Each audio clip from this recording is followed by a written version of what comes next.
and welcome back. This is now the semifinals of the junior surf competition. Now, if you didn't see the last video which we put up, that was a talk through an entire surf competition heat. So that was the paddle out, the entire 15 minutes of surfing, and even until the Gopro ran out of battery. So if you haven't seen that, be sure to check that one out. But this heat, the footage is chopped down a little bit more so that we can get through it just straight to the wave, straight to the action a bit quicker. But if you want to check out that other one, link will be in the description. Alright, first wave of the semifinals. Pumped, going, pumping a little bit, came to do a simple turn off the top, and I totally just lost my balance, dug my rail, and fell.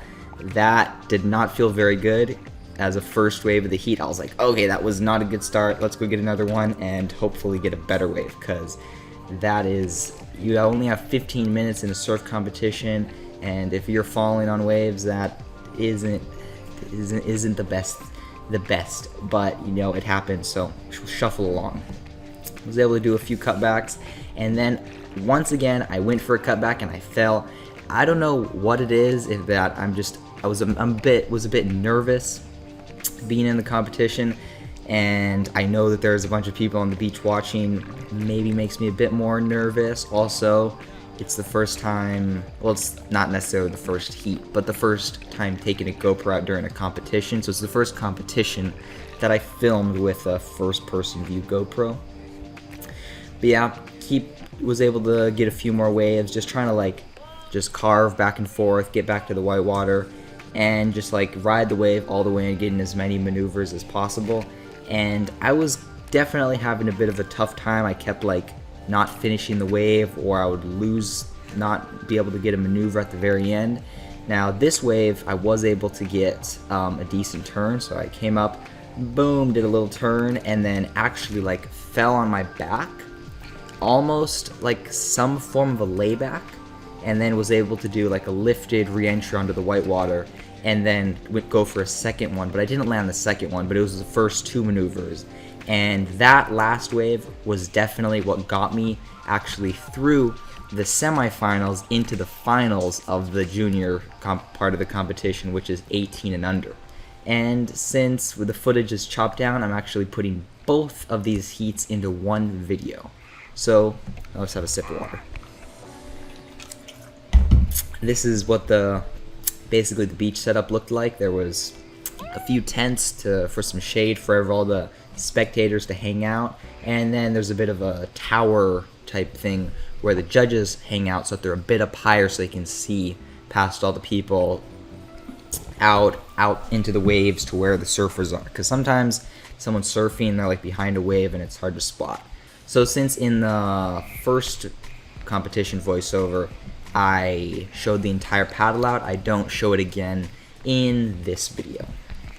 But it's just paddling out for 5 minutes, going through all the waves, lots of duck dives. I think you guys got the point from the last one. But yeah, made it out, went for my first wave, and I did do a little floater, which already passed. But that was just the wave was really quick, and I just wanted to get something. And even what I found is sometimes this actually didn't happen in the past heats of this competition, but when you're on your first wave, if you're able to do a maneuver or two and not fall, you feel really good. Okay, I feel like my surfing is feeling really good, and then next time you catch a wave you feel all comfortable. Whereas when you fall on your first wave, that doesn't make you feel that good about how you're surfing at the moment in this competition. And if you do fall on your first wave, you kind of gotta just push it behind you and not worry about it too much, because it could be easy to get caught up just worrying about that. Oh yeah, this is a wave where one of the competitors actually dropped in on me and went in front, and I was like, what the heck, what's going on? Because normally if somebody drops in on you in a competition, one of their waves, their second best wave, the score gets cut in half, so it makes it more difficult for them because it's an interference. But after the competition, I actually went and talked to the judges, and they said that they're pretty sure he had priority. So that's a long story to go into how that works, but he did have the right of way apparently, according to them. And I That was a 360 which I just landed, not an air, but just a 360 at the beginning. That's the first time landing one in a surf competition. And honestly, I don't know if it was worth it to do that on that wave, because I probably could have kept surfing it and done a few more maneuvers. But because I went for a 360, I ended up not being able to continue long. But I wasn't too worried about it because I was just glad I was able to land it. Because I actually, in the other heats, I went for the 360 but wasn't able to land it.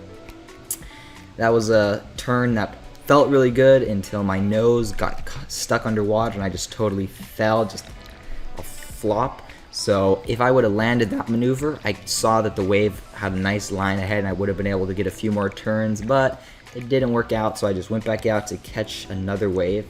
This was actually my best wave of the heat. Came up, did a nice snap, and then almost lost my balance and almost got gobbled up by the whitewater, but was able to somehow ride it out. And if you have something, like if you almost fall on a wave, it's really important in a competition to stand up to show the judges that you did actually land the maneuver, because if you like jump off right after landing it, they might think, oh, he lost his balance or something. So if you do land something like sketchy or something that you like almost didn't land, it's good to like show that, like, look, I'm totally standing, fully in control. That was a fully controlled maneuver. But yeah, that is pretty much a wrap for the competition video. I actually ended up getting 4th place, which you will see in the next video clip. But yeah, I hope you enjoyed this first time doing a voiceover through a surf competition. La primera tarima que van a ver en su vida, no la primera que han visto muchos, sino va a ser la última, créanme. Y le manda saludos a Poseidón, a Atua, que dice que Poseidón estaba bravo este fin de semana, nos demostró la fuerza que tiene el océano y los chicos de la categoría Junior. Chicos, felicidades, muchísimas gracias. Y bueno, este fin de semana tuvimos